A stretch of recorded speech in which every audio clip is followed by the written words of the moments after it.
Imagine reading a manual that instructs you on how to systematically starve the government of your tax dollars. Right, and just completely abandon your corporate career. Yeah, exactly. To just vanish into this untraceable, like, parallel digital economy. I mean, it sounds like a sci-fi novel. Oh, totally. But it's actually not. It's a real survival guide being passed around by millions of modern men. It's wild. It basically outlines this organized withdrawal from mainstream society.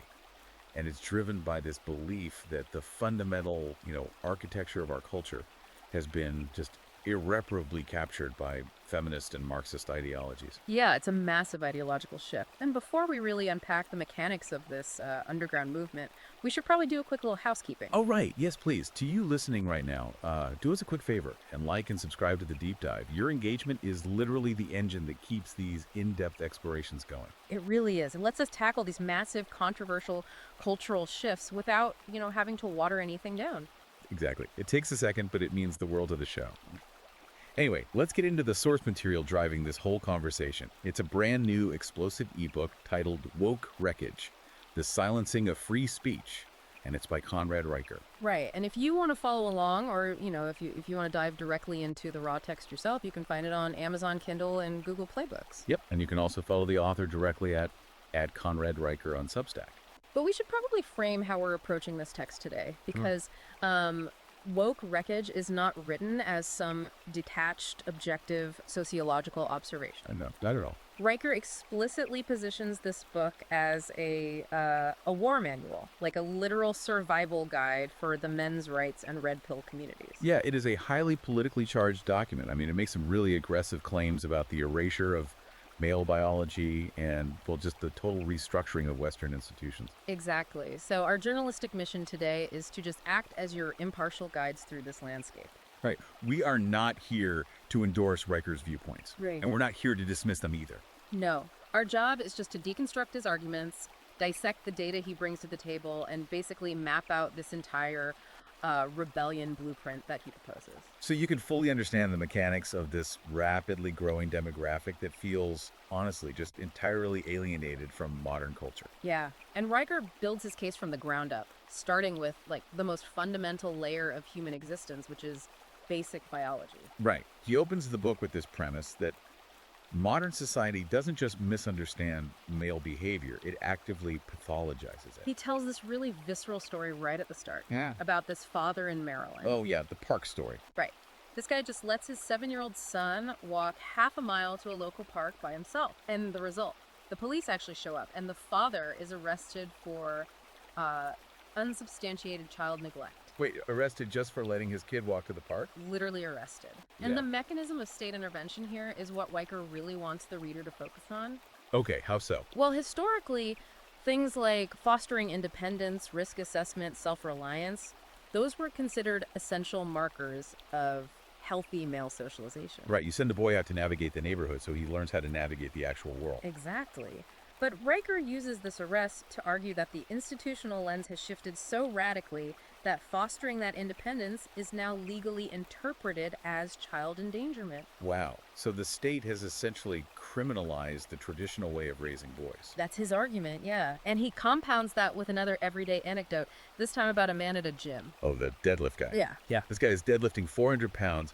He exerts himself, lets out a grunt, which is, a completely natural physiological response to lifting twice your body weight, and he's permanently banned from the facility. Right. For creating an quote-unquote unsafe environment. And Reicher looks at this and says, well, the issue isn't noise pollution.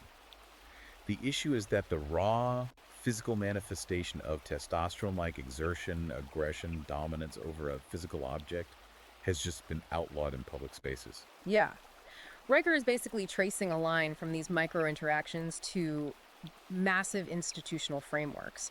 He builds this huge argument that the whole concept of toxic masculinity is not a legitimate clinical psychological diagnosis. What does he call it? The victim industrial complex? Yes. In his framework, it's a manufactured condition engineered by the victim industrial complex.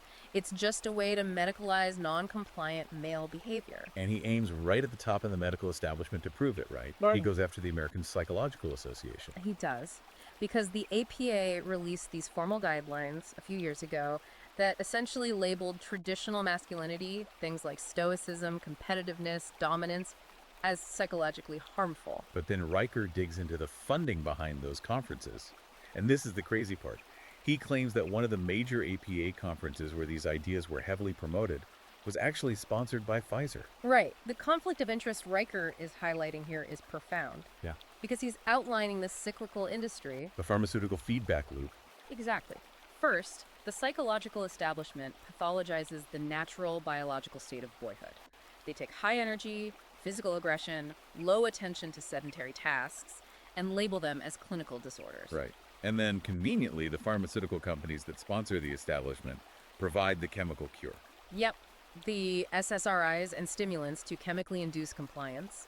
He frames it as the medicalization of a cultural preference. Okay, so that's the policing of the physical body, but then he moves into the policing of the mind, which brings us to his chapter on thought crime. Yeah, because if they can regulate how you move and process neurochemicals, the next logical step is regulating what you're allowed to think. He cites this professor in Florida, right? Yep. Who was fired for quoting George Orwell's 1984. Yes, and the kicker is that the lecture was specifically about the dangers of censorship. Oh, the irony is just almost too perfect. It makes it a highly effective rhetorical tool for him.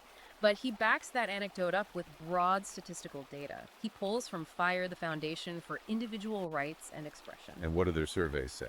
They indicate that 72% of academics currently self-censor. Like, they are actively hiding their actual beliefs or modifying their research just out of fear of professional retribution. 72%. That's a staggering number. But Riker doesn't just present the stat. He places it in this terrifying historical context. Right. He compares modern cancel culture and Twitter mobs to the Stasi in East Germany or Mao's Red Guards. Because the mechanics of those historical regimes relied on decentralized surveillance. Right? Exactly. The Stasi didn't need a camera in every home because they had a cultural system that incentivized neighbors to report on neighbors. And students to report on teachers. Mm-hmm. And Riker argues that modern institutions have recreated this exact incentive structure, just under the banner of corporate and academic compliance. The numbers he uses to illustrate this structural shift are just wild. He points out that at its peak, the Stasi had roughly one informant for every 63 East German citizens. Okay. Then he looks at the modern university administrative state. He claims that a university like UC Berkeley has one diversity, equity, and inclusion officer for every 43 students. Wait, one DEI officer per 43 students? That's denser than the Stasi. That's his point. Riker is deliberately framing administrative bloat as an ideological police force. It's the purposeful construction of a surveillance apparatus designed to enforce orthodoxy. And to explain how this ideology justifies its own authoritarianism, he roots the current cultural moment in the philosophical work of Herbert Marcuse. Yes. Marcuse and the concept of repressive tolerance. Let's break down the actual machinery of that idea, because Riker leans on it heavily to explain this inversion of modern logic. So Marcuse was a philosopher associated with the Frankfurt School, and he introduced this idea in the 1960s. The core mechanic is that in a society with massive power imbalances, objective tolerance, meaning treating all ideas equally, actually just serves to protect the powerful and oppress the marginalized. Okay, so what was his solution? Well, Marcuse argued that true liberation requires a new kind of tolerance. This new tolerance must be inherently intolerant of right-wing, conservative, or traditional movements, while being infinitely accommodating to left-wing revolutionary movements. Oh, so it's literal philosophical justification for a double standard. Exactly. And Riker's argument is that the modern left has entirely internalized Marcuse's theory. They've taken the word tolerance, hollowed out its original meaning of open debate, and refilled it to mean absolute ideological submission.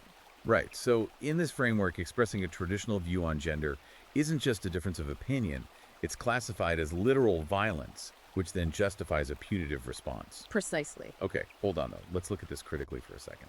Riker paints this picture where raising a boy to be independent, or a man lifting heavy weights, is treated as this malicious, targeted crime against the state. Yeah. But the math on an organized, quote-unquote, war on boys feels, I don't know, slightly conspiratorial. Yeah. Isn't it far more likely that our society, which is driven by constant litigation and insurance premiums, has just become universally, neurotically risk-averse? You mean like it's about liability, not ideology? Right. The gym doesn't hate men. They're terrified of a lawsuit if someone drops a 400-pound weight. And the school doesn't hate the Maryland dad. They're terrified of liability if the kid gets snatched. Well, Riker actually anticipates this exact counterargument. His response is that the underlying intent, whether it's a deliberate Marxist plot or just bureaucratic cowardice, is ultimately irrelevant. Why is it irrelevant? Because the application and the impact are violently asymmetrical. A society that becomes universally risk-averse will naturally suffocate male risk-taking and physical aggression far more than it suffocates female social conformity. Ah, I see. So the net result is still the systemic neutering of male energy. Right. And Riker argues that you don't get a society that neurotically polices a man grunting in a gym overnight. That level of behavioral conditioning requires an infrastructure. And he points directly to the education system for that. He does. He starts framing schools not as places of academic discovery, but as early-stage compliance factories. The examples he pulls for this are fascinating because they really highlight how subjective the rules of engagement have become. Like the incident at the University of Michigan. Oh, the aggressive nodding. Yes. A student was dragged in front of a disciplinary tribunal for aggressive nodding. He wasn't shouting, wasn't interrupting. He was physically nodding his head during a pronoun workshop in a way that someone else interpreted as hostile and silencing. It's a perfect illustration of Marcuse's repressive tolerance in action. When physical body language, like a completely silent action, is criminalized based purely on the subjective discomfort of an observer. The institution is demanding absolute physical and intellectual paralysis. You can't even physically process information without risking a disciplinary hearing. And Riker scales this up to institutional policy, pointing to the infamous day of absence at Evergreen State College. Right, where historically, minority students would absent themselves from campus to highlight their vital contributions. But Evergreen inverted the dynamic. Diversity committees essentially ordered white students and faculty to physically leave the campus for a day. Which Riker views not as progressive activism, but as state-funded administrative segregation. Exactly. And the book traces this pipeline directly from the university quad into the corporate boardroom. He dedicates a massive section to James Damore. The engineer who was famously fired by Google. Yes. Damore is presented as the ultimate modern heretic. He wrote an internal memo that cited mainstream, peer-reviewed biological and evolutionary psychology studies. Just suggesting that the statistical gender gaps in tech might be partially explained by differing biological interests, rather than solely by systemic corporate sexism. Right. He brought data to a culture war, and the corporate response wasn't a debate on the merits of the data. It was immediate excommunication. Google showed they were willing to fire a highly competent engineer rather than engage with biological reality. But Riker also documents the grassroots pushback against this. He highlights a group of male students at UCLA who were so fed up with the administrative overreach that they organized a silent protest. Oh, they wore the t-shirts, right. Yeah, they showed up to classes wearing simple t-shirts that just read, "Do ye process?" They were demanding the basic legal rights that the campus tribunals had stripped away. But Riker argues that the intellectual disenfranchisement of men starts way before college. He claims there's a pedagogical war on boys, starting in elementary school, specifically with how we teach kids to read. Right, the shift from phonics to what's called whole language or balanced literacy. Let's get into the mechanics of that because it's central to his argument. So phonics is a highly structured, rule-based system. You decode words by sounding out individual letters. It appeals to a systematic, mechanical way of processing information. Which male brains typically rely on. Exactly. Whereas balanced literacy relies much more on context clues, guessing, and intuitive language processing. And Riker claims this shift completely decimated male literacy rates. He brings the receipts too, citing data showing that boys now trail girls by a staggering 19 points in reading proficiency. He's essentially arguing that modern education has redesigned its core operating system in a way that treats boyhood itself as a learning disability. Because classrooms have been optimized for compliant sedentary behavior, which naturally favors the developmental timelines of young girls. Right, and when parents attempt to intervene against this structural disadvantage, Riker notes they are increasingly treated as hostile actors. Which brings us to the video of the Texas father, the guy who is handcuffed by security and dragged out of a local school board meeting. Yeah, and he wasn't making threats, he wasn't screaming. No, he was systematically reading aloud from the district's own critical race theory worksheets that had been handed out to elementary students. The act of exposing the curriculum became a punishable offense. So the question becomes, how do these radical theories become the accepted baseline for a third grade classroom or a corporate HR department? Right. How does the fringe become the center? Well, Riker introduces a highly analytical concept for this process. He calls it epistemic laundering. Epistemic laundering. Let's break down the mechanics of that. It sounds like money laundering, but for credibility. That is the exact analogy he uses. In money laundering, you take illicit, dirty cash, run it through a legitimate business front, and it comes out looking clean and legally viable. Okay? Epistemic laundering takes a radical, unproven ideological grievance, like the idea that the concept of merit is just a disguised mechanism for white male supremacy, and runs it through a credibility machine. So, like, someone posts a radical theory on a niche blog. Step 2, a sympathetic professor in a gender studies department writes a paper based on that blog post. Step 3, that paper gets published in a niche academic journal with a friendly editorial board. Then a journalist at a major legacy publication cites that peer-reviewed study in an op-ed. Exactly. And finally, a corporate HR department reads the op-ed and integrates the theory into their mandatory training modules. Wow. So through this laundering process, a fringe activist theory is magically transformed into an unquestionable expert consensus. And once it achieves that status, it begins reshaping the physical world. Riker cites brutal statistics on the fallout of this laundered ideology. Like the STEM numbers. Yeah. He claims that male enrollment in STEM fields has plummeted by 22% in institutions where diversity, equity, and inclusion mandates have taken full control of the admissions process. And even more damning, he points to that anonymous survey where 60% of university deans admitted to actively lowering objective academic standards specifically to meet gender quotas. Riker views this as the intentional dismantling of meritocracy. He argues that excellence is being sacrificed on the altar of equity, and he provides a masterclass on this mechanism in his analysis of Title IX. Right, because Title IX was originally designed in the 1970s to ensure basic equal opportunity in educational funding. If a school had a men's program, it needed to offer a women's program. It was about access. But Riker meticulously details how that legislation has mutated over the decades. He argues that it has been weaponized to create what he calls hostile architecture for men on campus. Like putting spikes on a park bench so a homeless person can't sleep there. Mm-hmm. He's saying universities are using Title IX compliance as financial spikes to drive men away. Precisely. He notes that to achieve statistical proportionality under modern interpretations, universities frequently don't build new women's programs. They simply dismantle existing men's programs. Right. He points to universities funneling up to 90% of non-revenue athletic budgets exclusively into women's sports, effectively erasing male collegiate athletics outside of football and basketball. Let's pause and stress test this entire premise, though.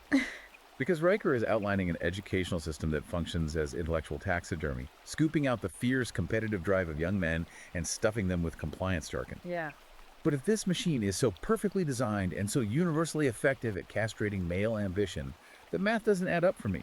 Men still make up roughly 80% of Fortune 500 CEOs. Men still physically build 98% of the world's infrastructure. They pave the roads, lay the underwater internet cables, maintain the power grid. If men are so thoroughly beaten down, who is actually running the world?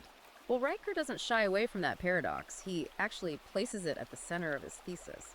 He doesn't dispute those statistics at all. So how does he explain it? His argument is that the men who build the physical world, the men who maintain the infrastructure, are doing so under a regime that actively despises them. They provide the labor, but they are denied the cultural respect that historically accompanied that labor. Oh, I see. Yeah. He argues that the 80% of CEOs are largely men who have capitulated to the ideology to maintain their status. And as for the 98% building the infrastructure, they're forced into silence. They can do the heavy lifting, but the moment they try to translate their physical contribution into cultural influence, they are immediately exiled. Exactly. Exiled into what Riker calls the digital gulag. Which brings us to the technological enforcement layer of this ideology, big tech. Because whoever controls the infrastructure of communication fundamentally controls reality. Right.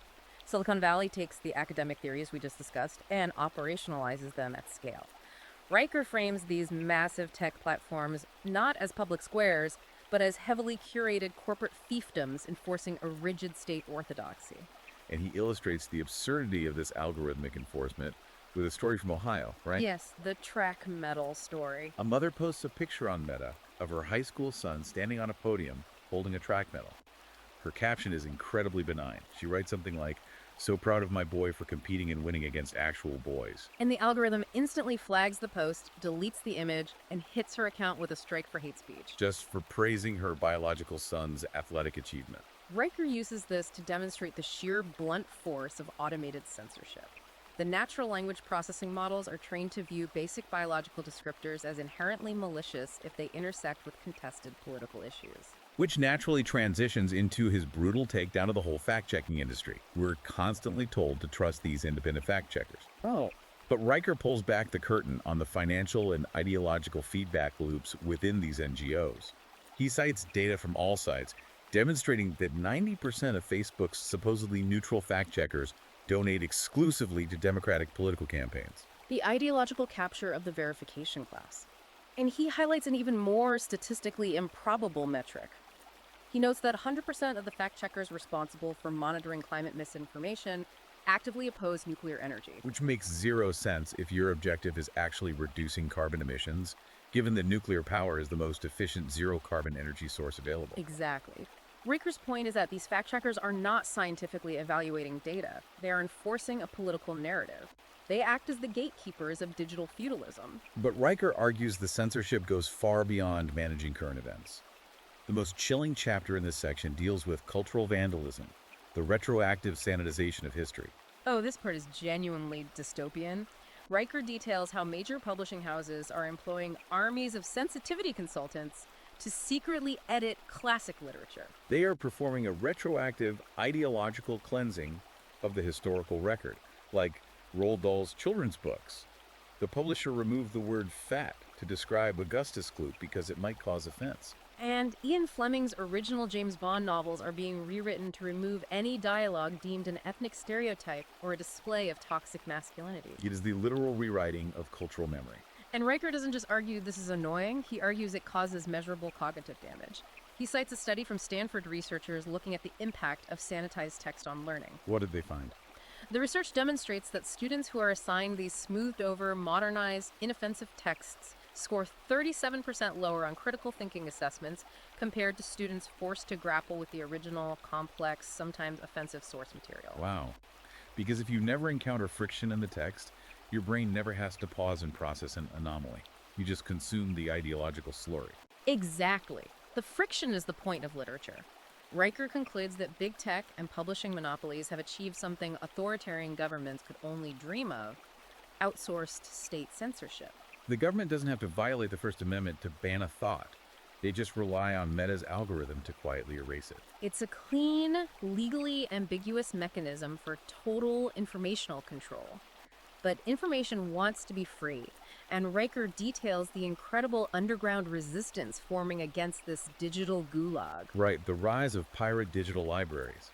Decentralized offshore servers archiving the original, unedited PDFs of classic literature and scientific studies before the sensitivity readers can memory hold them. And then he dives into the mechanics of meme warfare, memetics. Riker claims that a meme is the perfect weapon against algorithmic censorship because artificial intelligence lacks the capacity to understand irony or absurdity. Exactly. He cites data suggesting that heavily layered ironic memes evade AI censorship filters 89% of the time. They operate like cognitive viruses. A funny image, paired with a subversive caption, slips past the automated fact-checkers, bypasses the user's ideological defenses through humor, and implants a dissenting idea before the system even registers a threat. It's mimetic insurgency. Let me interject with a macro-level question here, though.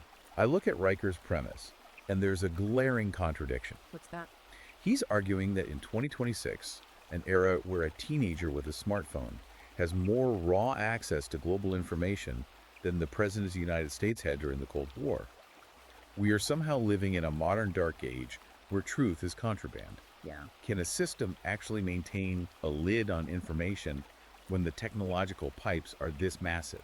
Well, Riker addresses that illusion of abundance. He argues that the overwhelming volume of information is exactly what makes the censorship so effective. How so?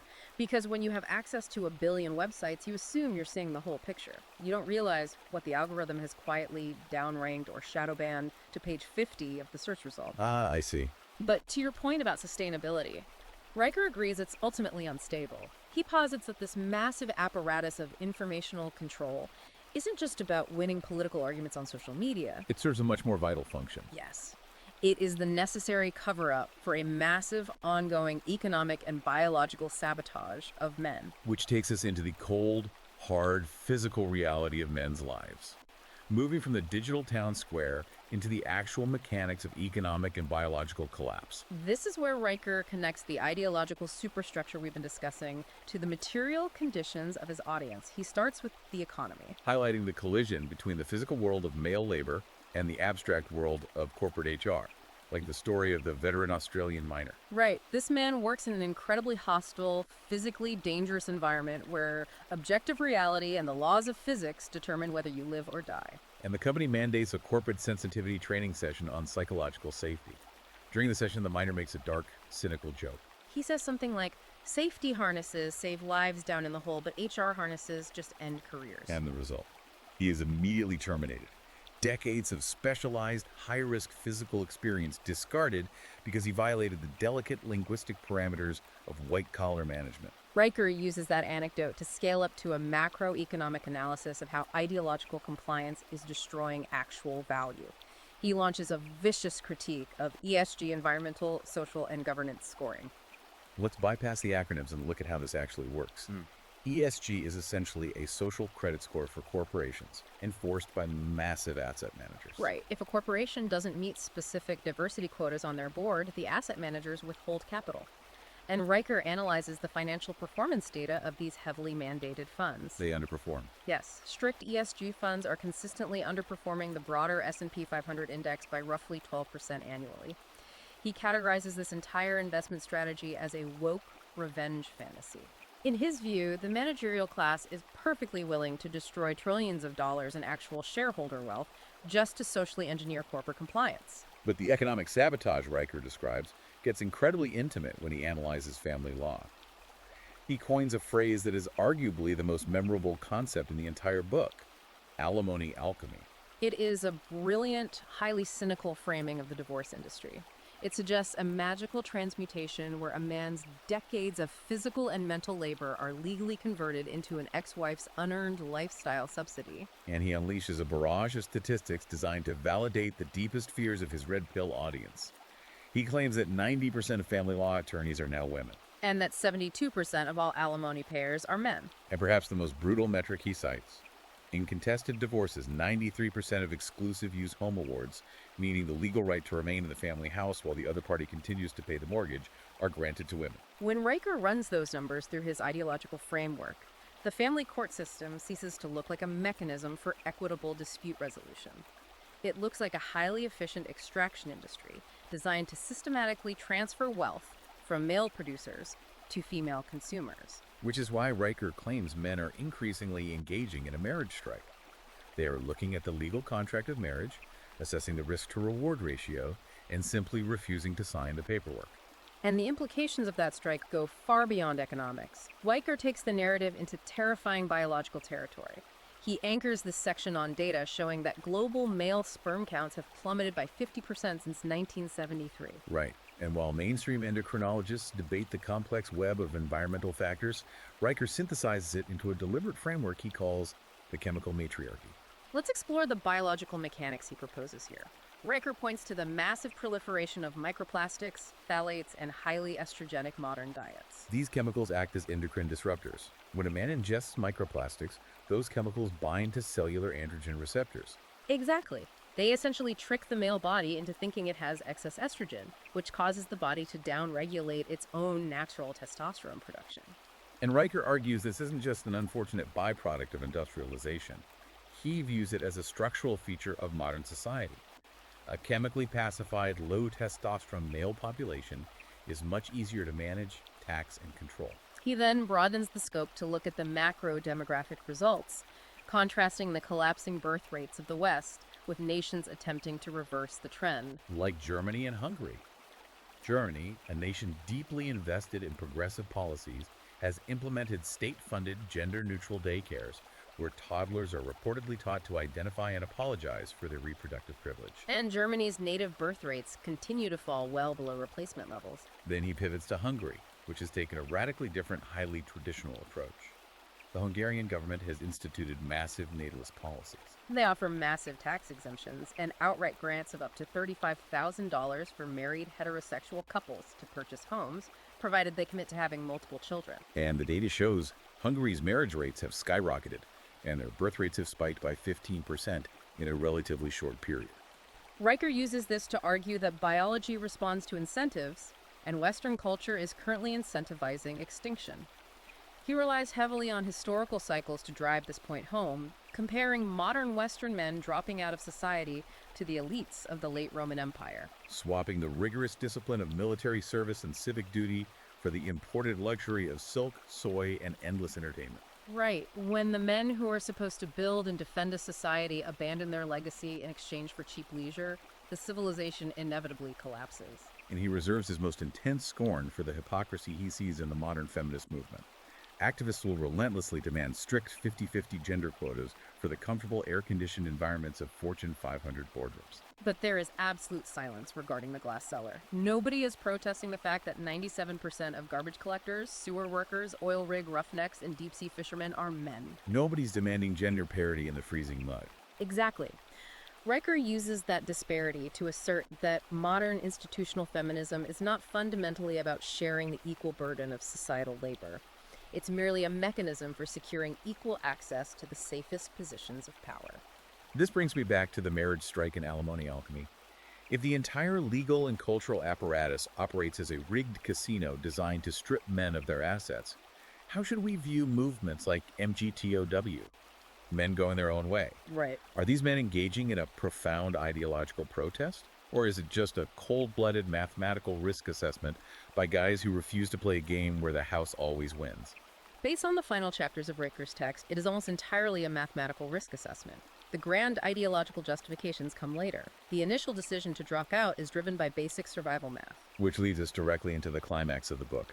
Riker provides a highly specific, technologically advanced blueprint for how men can successfully amputate themselves from the system. This is the actual war manual portion of the text. The ultimate strategy is a framework he calls Ghost Protocol. Ghost Protocol.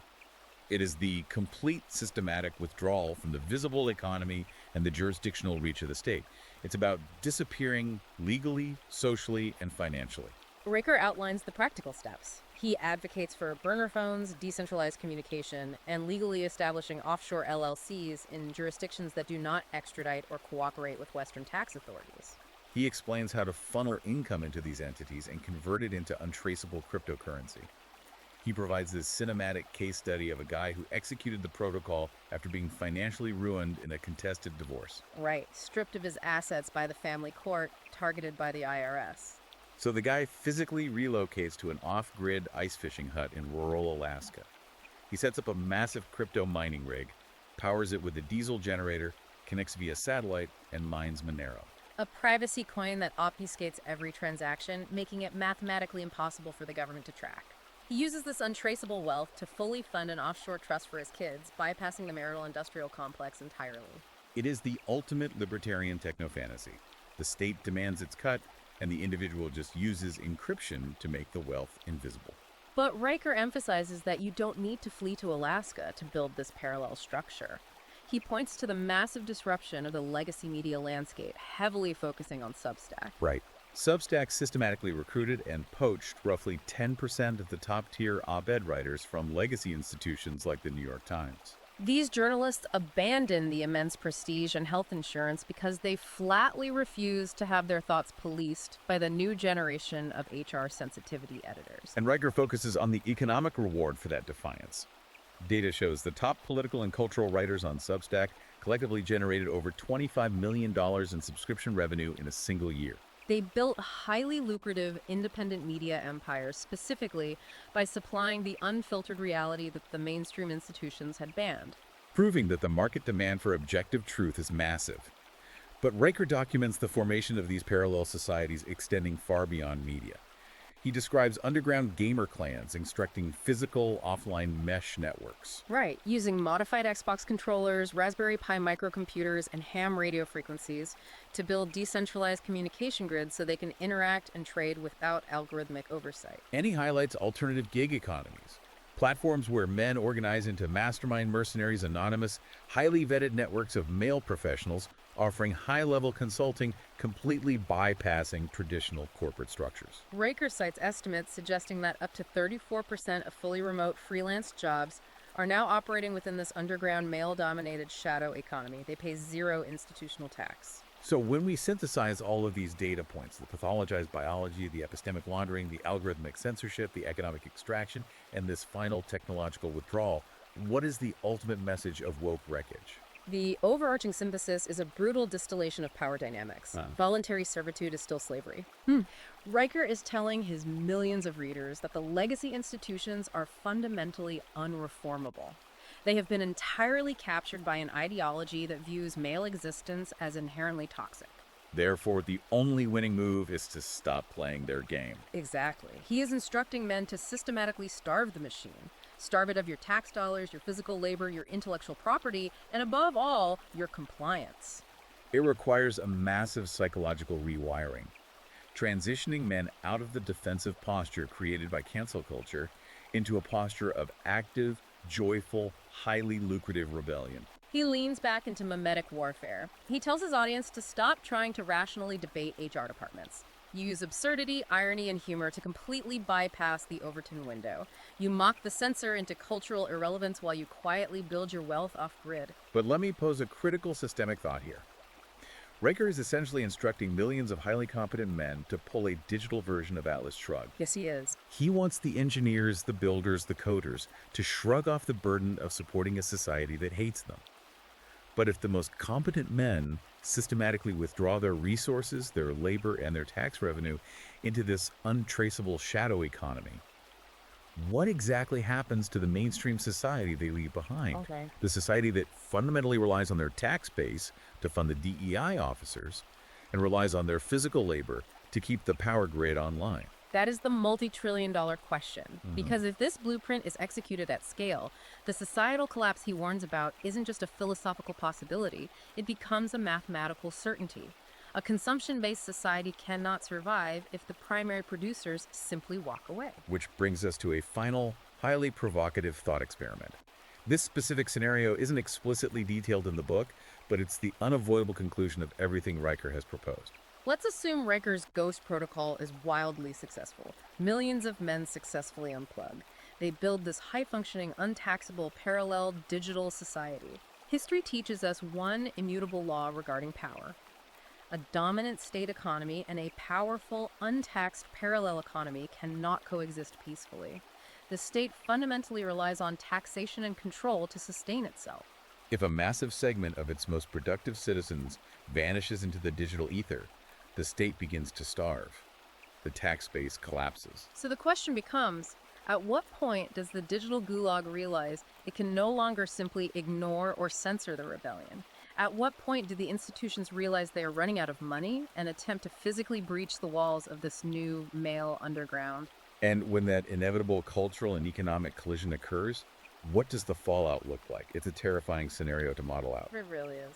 And the most compelling reason we decided to cover this material today is that, according to the data Riker presents, this isn't just a theoretical thought experiment. This massive demographic decoupling is happening right now, in real time. Woke Wreckage isn't just a collection of grievances. It is describing a rapidly expanding reality for millions of men. If you want to fully understand the mechanics of this cultural shift, you cannot rely on summaries. If you want to see the raw data on demographic collapse, read the uncensored historical parallels, and examine the precise, step-by-step technological battle plan, you need to engage with the source material directly. Absolutely. We highly recommend you go to Amazon Kindle or Google Play Books right now to secure a copy of Woke Wreckage, The Silencing of Free Speech. Read the arguments, understand the mechanics of the claims, and grapple with the implications yourself. And remember to follow the author directly on Substack at Conrad Riker. That platform is where you will find the ongoing, unfiltered execution of this playbook, the exact type of analysis that legacy publishing houses and algorithmic platforms are actively trying to suppress. Thank you so much for taking this extensive deep dive with us today. Before you go, please take 1 second to like and subscribe to the show, and we would absolutely love for you to leave a comment or drop a 5-star review. As Riker himself requests in the opening pages of his book, algorithms are the new censors. Starve theirs, feed ours. We deeply appreciate you taking the time to explore this complex territory with us. So as you go back out into the world today, Take a closer look at the institutions around you. Look at the corporate training modules, the university architecture, and the digital platforms you use every day. Look at the underlying blueprint. Because after exploring Riker's thesis, you might just realize that the seemingly nonsensical, upside-down rules of modern society aren't an accident. They were built that way on purpose. See you next time.